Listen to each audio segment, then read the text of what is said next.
இங்க ஒரு டாக் ஓடி வந்து யாருனே தெரியாத ஒரு ஆள்கிட்ட ரொம்ப நாள் கழிச்சு பாக்குற மாதிரி பாசமா வாலாட்டிட்டு நிக்குது. அப்ப டாக வளர்க்குற பொண்ணு வந்து அவரை தூக்கி விட்டுட்டு அவர்கிட்ட சாரி சொல்லிட்டு அந்த டாகை கூட்டிட்டு அங்க இருந்து போயிடுறா. அந்த ஆளும் எதுக்குன்னே தெரியல, போகும்போதே அழுதுகிட்டே போறான். இப்ப அந்த பொண்ணு அவளோட பர்ஸை மறந்து விட்டுட்டு வந்திருப்பா. அதை எடுக்கலான்னு அவளோட கடைக்கு போவா. அப்ப அங்க ஒரு ஃப்ளவர் பாட்டும் அவ வளர்த்த ஆமையும் அங்க இருக்காது. உடனே பக்கத்துல இருந்தவங்க கிட்ட இவ கேப்பா, இங்க யாருனாவது இதுக்கு முன்னாடி நடக்க முடியாதவங்க யாராவது வந்தாங்களா அப்படின்னு. அவனும் ஆமாங்க அப்படின்னு சொல்லுவான். சொன்ன உடனே இவளும் ஓடி போய் அவனை தேட ஆரம்பிப்பா.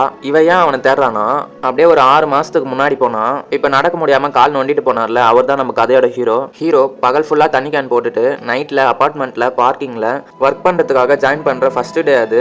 அப்ப அங்க இதுக்கு முன்னாடி ஒர்க் பண்ணிட்டு இருந்த தாத்தாவுக்கு அதுதான் லாஸ்ட் டே.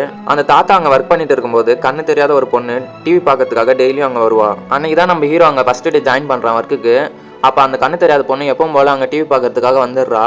அவளுக்கு தான் கண்ணு தெரியாது, அப்புறம் எப்படி அவ டிவி பாப்பா அப்படின்னு தானே யோசிக்கிறீங்க. அவ டிவியில ஒரு சவுண்ட்